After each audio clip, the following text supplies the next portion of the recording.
get the news. All right, so here's some news stories that I thought were interesting. The new NIH head wants to have a second scientific revolution, but this, of course, is a Maha revolution led by RFK Jr., so it is the opposite of science. What he wants to do is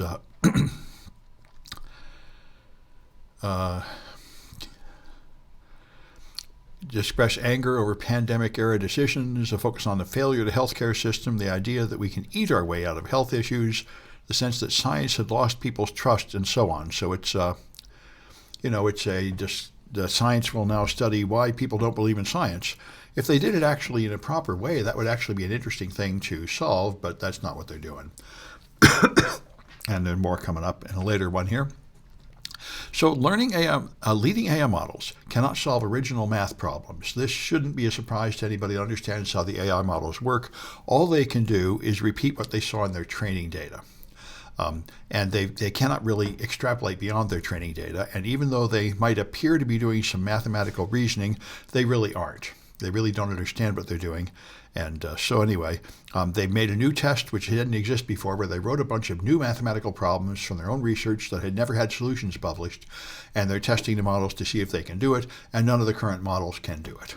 So they'll publish that test as a way to test future of these so-called reasoning models, and at the moment, all they do is debunk the idea that they're actually reasoning, which is the thing that industry is just beginning to wake up to, that replacing humans with AI is ridiculous. The AIs are not smart enough. They do not have human-level intelligence or anything remotely close to it. They're just a tool for a human to use. They're not a replacement of a human. Now, this is very interesting. In order to do computing with light, you need to have the components. You need to have some kind of RAM to store light. You need to have some kind of processor to process light. And you need to have cables to deliver the light. And we now have all those components. And now they're doing it in the quantum realm. So you can combine things. And the two things they have succeeded in making, they create these things by etching glass. Inside the solid glass, they etch a pattern. And in that etched pattern, it creates the desirable optical properties. So now they have made a quantum random number generator that works inside the glass when you shine pulses of light in.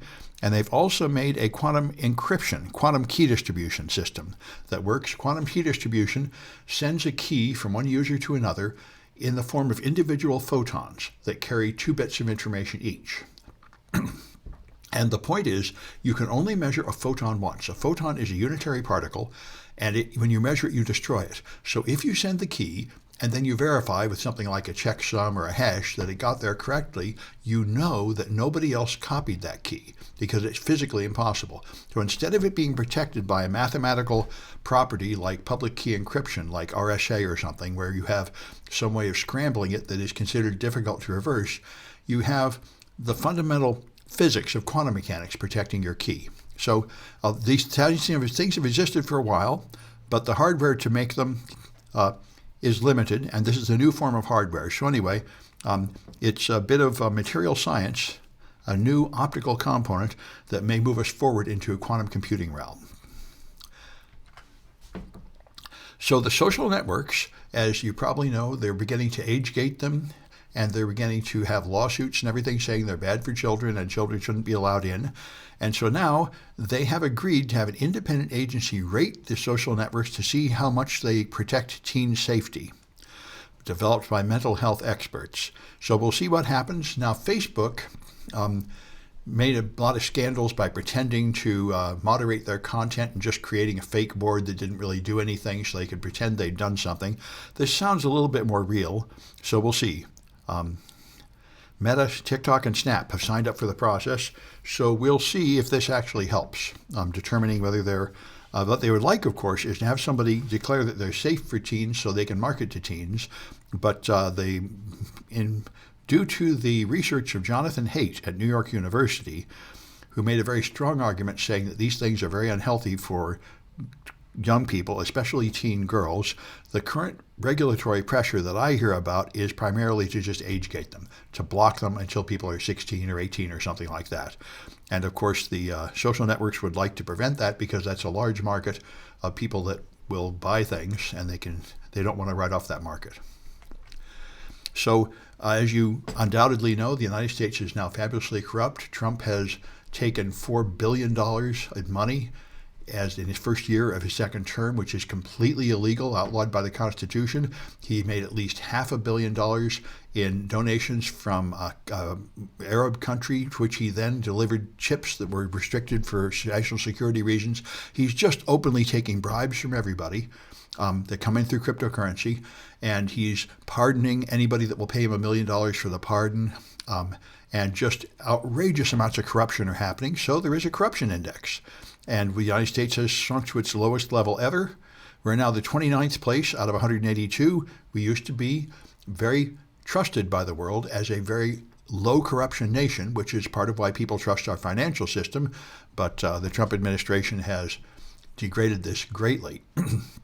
They've removed the agencies that regulate this. The Supreme Court ruled that it's perfectly fine to take bribes about 6 months ago, after they declared that it's perfectly fine for Trump to break the law. And these are the kind of things that happen in lawless nations ruled by dictators that do not have any controls. And that's what we're becoming here in a hurry. And the world knows it. So this is interesting. There's a sweetener that harms the blood-brain barrier, possibly causing a stroke. And this stuff is erythritol, which I've never heard of. But apparently it's in protein bars and energy drinks. Maybe it's in something I'm eating. It's a commonly used sweetener, and apparently it's bad for you. So I hope they do more research, and maybe they should ban this stuff. I don't know if it's in the food I'm eating. Erythritol. Never even heard of it. Apparently it's a bad idea. So this senator, Wyoming Senator Cynthia Lummis, previously ignored all the Epstein files stuff, saying, oh, it doesn't really matter and who cares. But now she read the unredacted documents that were available, I think, yesterday or today, and she found out. Now, you may have heard Megyn Kelly and other MAGA right-wing influencers saying, oh, it's fine, there's no real pedophilia here. Megyn Kelly said these women were barely legal. Why, they were 14 or 15, which is an interesting definition of barely legal. But now she finds out that they were raping women as young as 9 children.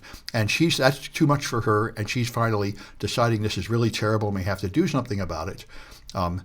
So, a small number of Republicans are actually willing to speak out against Trump now that it's extremely clear that Trump was running a child sex trafficking ring. He was doing it all along. He was doing all this stuff. QAnon blamed the Democrats for it. It was Trump doing it with Epstein, running his child beauty contest and child modeling agency that he used to procure women and turn them into sex slaves, and also killing some of them. So the Trump's Justice Department the head of the FBI appeared and said, oh no, there's no evidence here of any crime. We're not going to investigate anybody. But now that the documents have come out, it's harder to say that.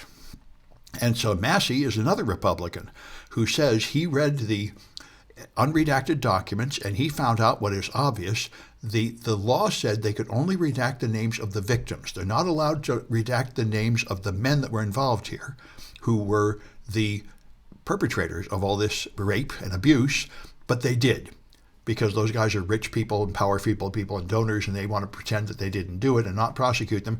And he says if they don't release the unredacted documents, he's going to read them out unredacted on the floor of the Senate to make it public knowledge. So I hope he does that. That would be great. But of course, he will now have the entire weight of the Republican Party and Trump and MAGA and everyone else pressuring him in every way, saying don't do it. And so far, there's a 100% success rate of Trump pushing everybody out of the Republican Party who crosses him in a way like this.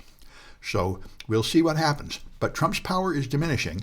If he actually gets to do this, that would be yet another very strong clue that Trump's era of being a dictator is ending in a hurry. He's no longer scaring people, he's no longer controlling people, and people can do things directly against his goals like this and get away with it. We'll see. So Claude has a desktop tool to help you use AI to run your your local life. And it turns out that it has, this means that when it takes data from the outside, like an email, and in this case, a calendar invite, you can put commands in the calendar invite and it will execute the commands. This is the command injection vulnerability, also called prompt injection, of all the modern AIs. All the tools that would help you by doing things for you, if they take data from untrusted input, like emails or calendar invites, they can be tricked into doing something the attacker wants them to do. So that's the problem. These desktop assistants like this and Moltbot are very dangerous. People are testing them out to see how good they are and thinking they may be the wave of the future, but not until they make them more secure, and nobody knows how to do that. Anyway, I'm going to stop the recording.